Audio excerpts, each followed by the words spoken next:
Hi there, my name is Michael Deshwani and I'm a Professor in Digital Media and Learning at Queensland University of Technology in Brisbane, Australia. I'm the author of Peer Pedagogies on Digital Platforms, Learning with Minecraft Let's Play videos, which came out with MIT Press in September 2020. In this video, I want to share the book's key ideas to provide you with an overview of what I was trying to achieve with the book. Peer Pedagogies on Digital Platforms is roughly divided into two halves. The first half explains why I wrote the book, and it presents three conceptually based background chapters. Chapter 2 is about digital media literacies and learning, with a specific focus on Minecraft. Chapter 3 is about the Let's Play genre, and Chapter 4 presents my theorisation of peer pedagogies in the broader context of media pedagogies. Chapter 5 acts as a transition chapter, which explains the approach I take in the case studies, which are outlined in chapters 6, 7 and 8. These case studies focus on three Let's Players, Stampy Longhead, Stacey Plays and Karina OMG. In chapter 9 I present a discussion of my findings, and chapter 10, the final chapter, changes tack to consider the implications of the findings for media literacy. That is, I consider the implications of the findings for how children might become more creative and critically reflective media users. So now let me dive a little deeper into the book to provide you with a sense of its content.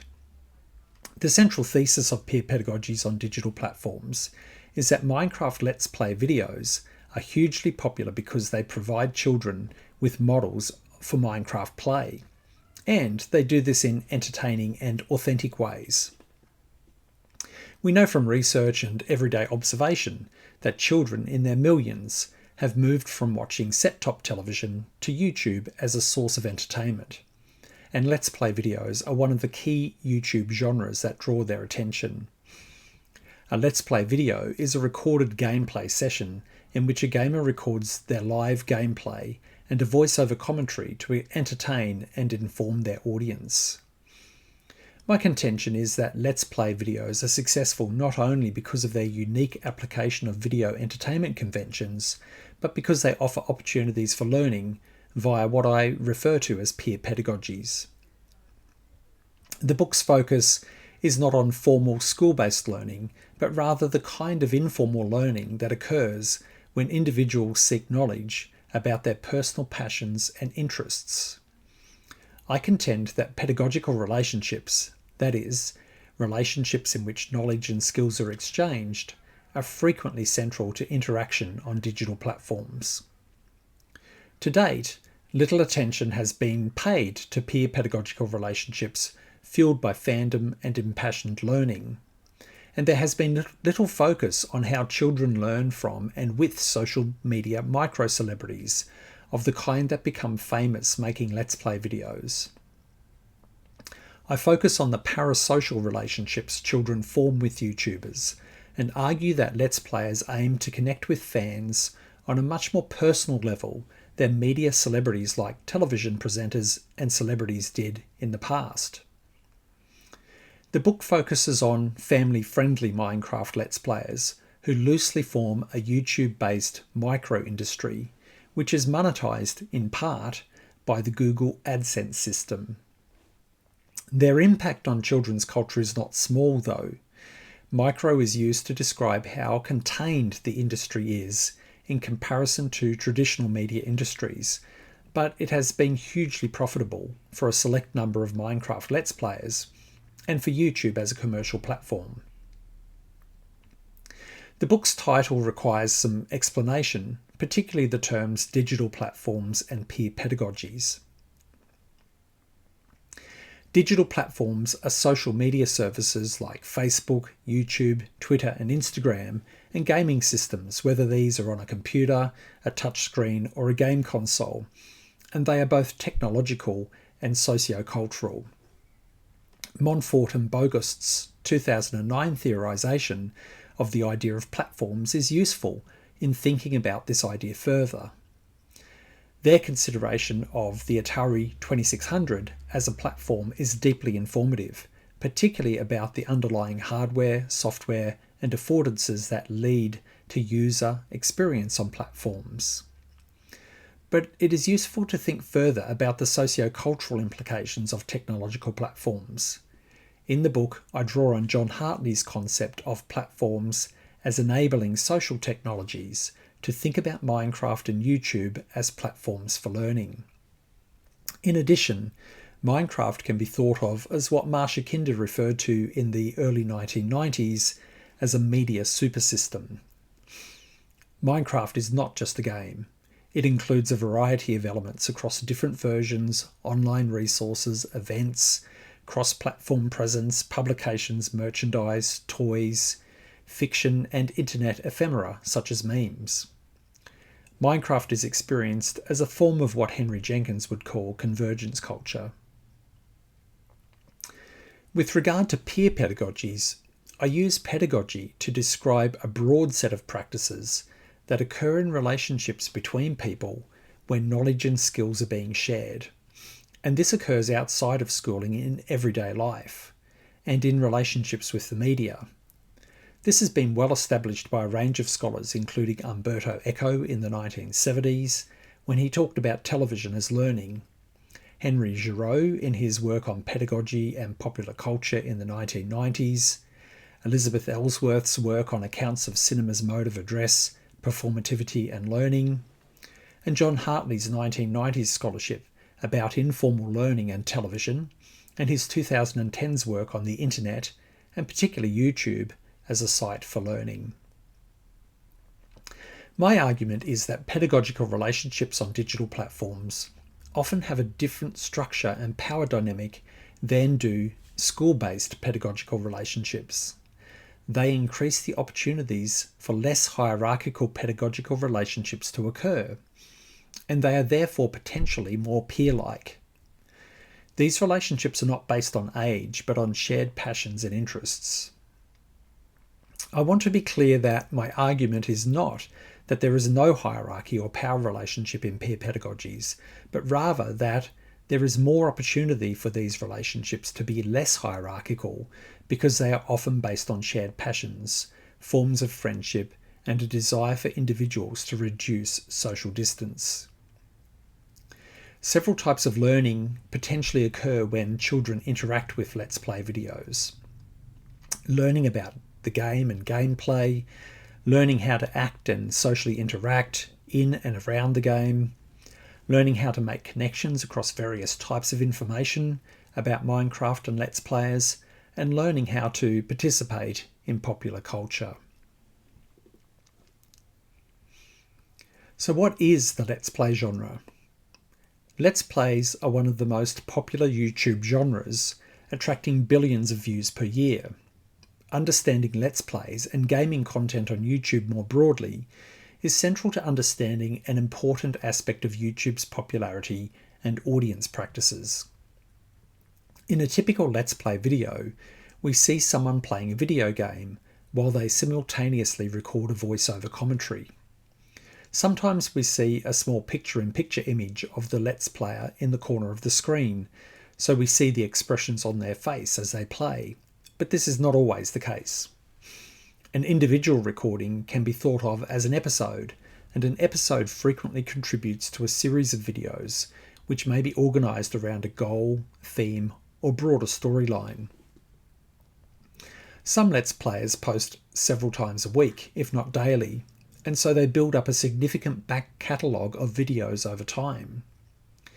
One of the Let's Players studied for my book, Stampy Longhead, produced the video every day for several years to produce a back catalogue of over 2,000 videos.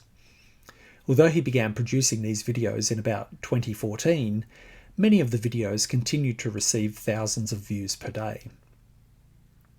Importantly, the primary way in which Let's Players are entertaining and appealing is through the Let's Player's personality and how they address their audience. While the content of their play matters to the audience, commentary about the play is more important. Most Let's Players are not game walkthroughs or how-tos. That is, the purpose of the video is to entertain rather than to teach or explain something about the game. Therefore, learning via Let's Play videos is usually less didactic than is the case in a video game how-to. Let's Plays are also typically distinguishable from video game streaming on platforms like Twitch, where gameplay is also commentated, because the focus is generally not on competitional challenges, and the entertainment value does not derive from it being live streamed. Successful Let's Players appeal to their audience by being approachable, friendly, authentic and fun. Their fans want to hang out with them on a regular basis because they like them as people, not just because of their content. Over time, successful Let's Players become sophisticated video producers with special strategies for addressing their audience and for developing their personal brand and appeal. They create a unique and appealing style of voiceover commentary and use particular visual and stylistic features within Minecraft. They often develop and use a catchphrase that makes them immediately recognisable to their fans.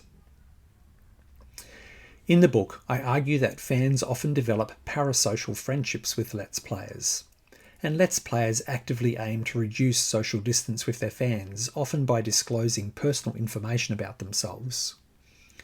To maintain a sense of authenticity, they aim to remain consistent with their fan base over time.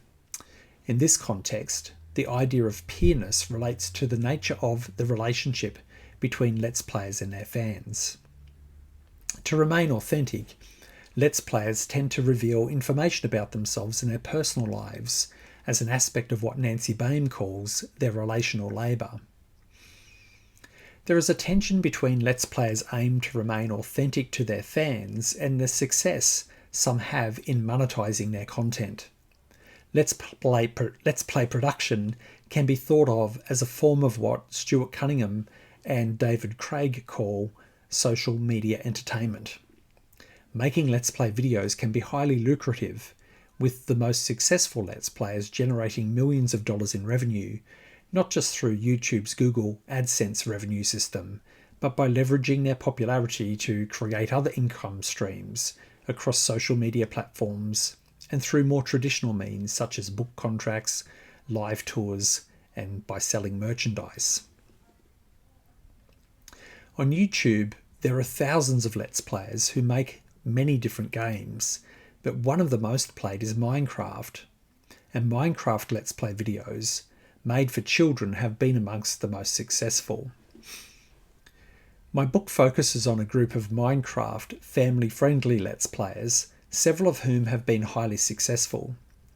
I undertake chapter-length case studies of 3 of these: Stampy Longhead, Stacey Plays, and Karina OMG.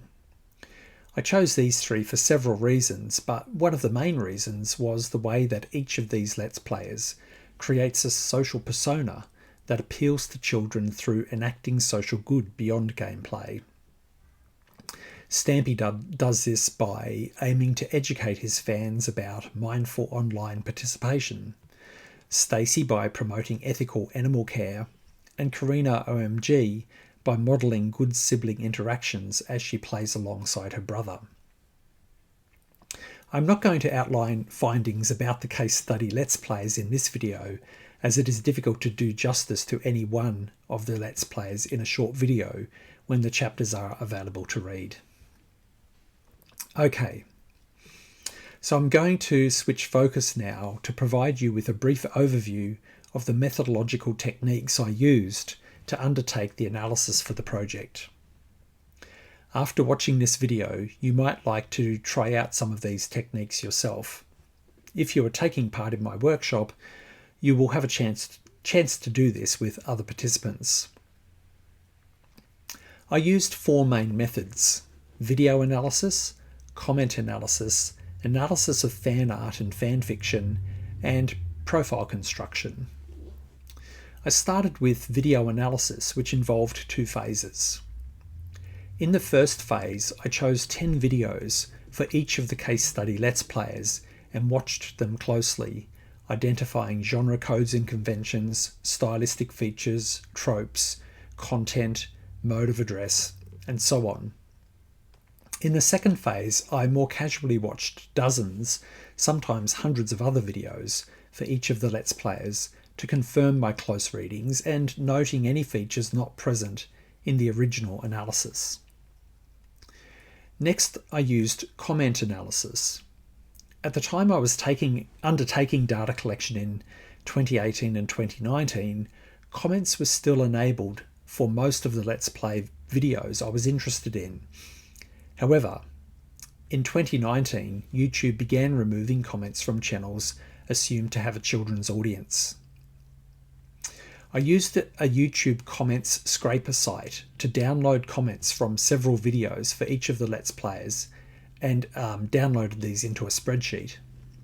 Comments typically numbered 2,000 to 3,000 and were made over the life of the video. I casually read through the comments, identifying key themes emerging, and broke these down into categories such as praises the Let's Player, refers to self, and offers advice. Next, I performed a search of the comments using key terms, sometimes aligned to the themes and sometimes purposefully avoiding the themes. The comment analysis focused not just on what fans said to the Let's Player and the occasional response from the Let's Player, but also comments to each other as fellow fans and community members. To gain further insight into the fan community associated with each Let's Player, I also analysed fan art. I undertook comprehensive searches over time for fan art and fan fiction dedicated to each of the Let's Players, for instance on the fan fiction site Wattpad, on DeviantArt, and the FanPop site. I also looked at YouTube channels created by fans and dedicated to the Let's Players. My goal was to gain insights into the appeal of each Let's Player and to understand the kinds of knowledge about them that was valued by their fans.